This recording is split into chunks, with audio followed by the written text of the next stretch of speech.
नमस्कार में दोस्त, स्वागत है ट्यूशन क्लासेस विद TWT में दोस्त। पहला जो है रासायनिक अभिक्रिया समीकरण का सिर्फ दो हेडिंग बची हुई हैं। पहला है रेडॉक्स अभिक्रिया और दूसरा है रासायनिक समीकरण को संतुलित करना। ये दोनों जो है मैं एक वीडियो बना दूंगा जिसमें टाइटल ही लगा होगा कि रेडॉक्स अभिक्रिया और रासायनिक समीकरण को संतुलित करना। ये दोनों टाइटल अलग आ जाएगा, वीडियो बना देंगे जिसका थंबनेल भी इसी नाम से कर देंगे। और बाकी अब मैं दूसरा चैप्टर लेके आया हूँ, अम्ल क्षारक और लवण। दूसरा चैप्टर लेके आया हूँ, अम्ल क्षारक और लवण। मेरे दोस्त आज क्लास लेने में थोड़ा लेट हो गया क्योंकि आज मेरा भाई नहीं आया था, कैमरामैन जो है, उसके बाद तो हमको उसको अकेले लेना पड़ रहा है। तो आज थोड़े पढ़ाऊंगा अम्ल क्षारक और लवण। क्लास दूसरी है ये। तो चलिए मेरे दोस्त स्टार्ट करते हैं। उससे पहले चैनल बने हो तो प्लीज चैनल को सब्सक्राइब कर दे, लाइक कर दे और सेशन को शेयर भी कर दे मेरे दोस्त। तो चलिए स्टार्ट करते हैं मेरे दोस्त। अम्ल क्या होता है? पहला क्वेश्चन है आप लोगों के बीच में कि अम्ल क्या होता है।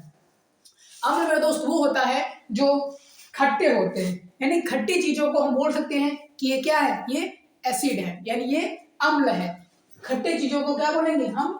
अम्ल बोलेंगे मेरे दोस्त। यानी अम्ल खट्टे होते हैं या नीले लिटमस को क्या कर देता है? लाल कर देता है, या नीले लिटमस पत्र को क्या कर देगा? लाल कर देगा। उसके बाद यह जल में विलयन होकर H+ आयन देता है, या जल में विलयन होकर H+ आयन देता है मेरे दोस्त। यानी सीधी सी बात मैं बोल सकता हूँ कि अम्ल खट्टे होते हैं और यह जल में विलय होकर H+ आयन देता है।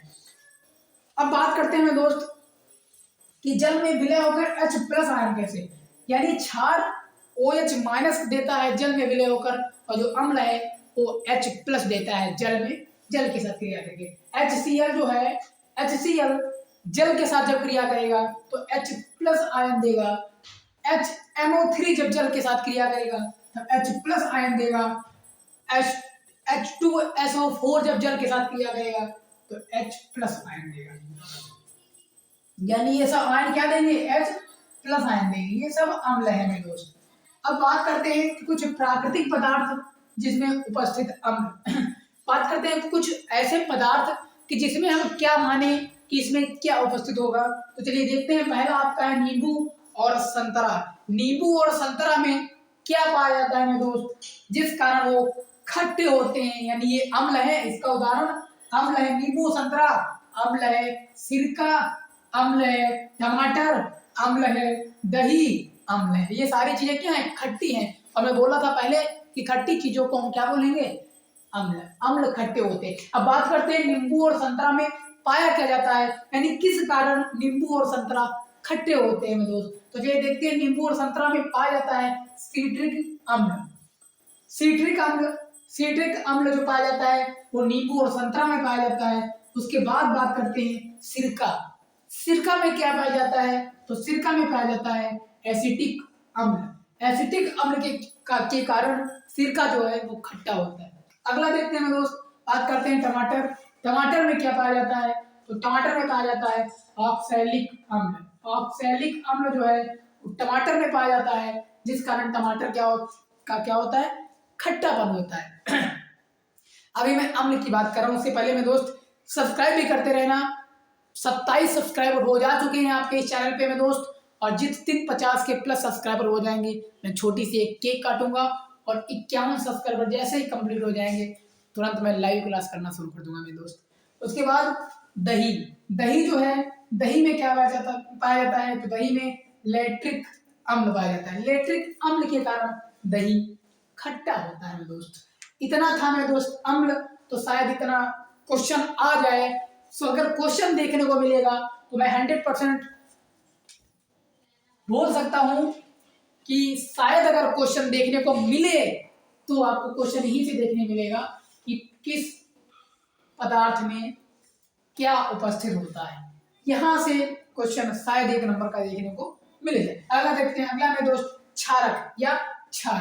अब बात करते हैं क्षारक या क्षार क्या होता है। तो अम्ल जो है, सॉरी माइक जो है, 1 मिनट।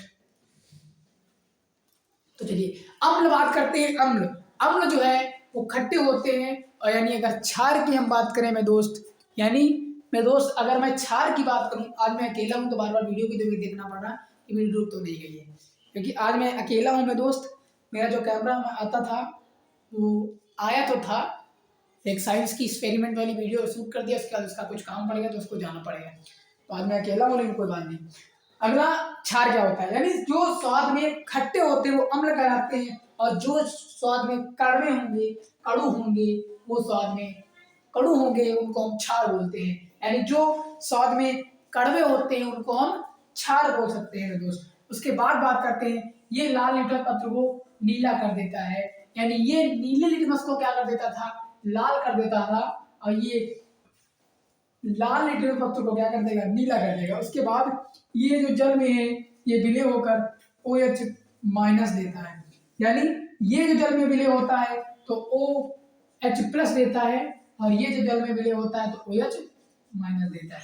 जैसे NaOH को अगर जल में हम क्रिया करवाएंगे, जल में विलय करेंगे तो OH क्या करेगा, OH माइनस दे देगा।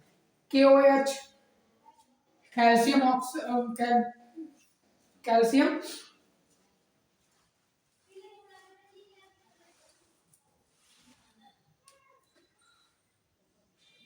NaOH KOH, फिर बात करते हैं CaOH, उसके बाद बात करते हैं MgOH। ये सब जल के साथ क्रिया करके H प्लस आयन देते हैं। उसके बाद बात करते हैं MgOS। यहाँ से अगर क्वेश्चन बन सकता है तो सिर्फ यहीं से बनेगा मेरे दोस्त।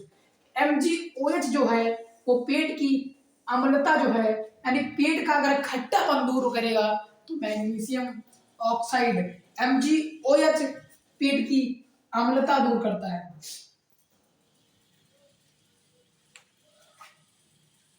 पेट की अम्लता कौन दूर करता है, MgOH2, ये पेट की अम्लता दूर करता है। और वहीं अगर मिट्टी की बात करें तो कैल्शियम हाइड्रोक्साइड, यानी मैग्नीशियम हाइड्रोक्साइड पेट की अम्लता दूर करता है, और calcium hydroxide CaOH2, calcium hydroxide जो है वो मिट्टी की अम्लता दूर करता है। तो सिर्फ इतना आज यहाँ से क्वेश्चन बन सकता है, एक यहाँ से और एक यहाँ से क्वेश्चन बन सकता है। बाकी आज इतना ही, बाकी मिलते हैं कल नेक्स्ट वीडियो में। तब तक के लिए धन्यवाद। बाकी पहला क्लास पूरा रिवीजन हो पड़ जा चुका है, जिसका आप लोग रिवीजन करिए मेरे दोस्त। बाकी मिलते रहेंगे नेक्स्ट वीडियो में, तब तक के लिए धन्यवाद।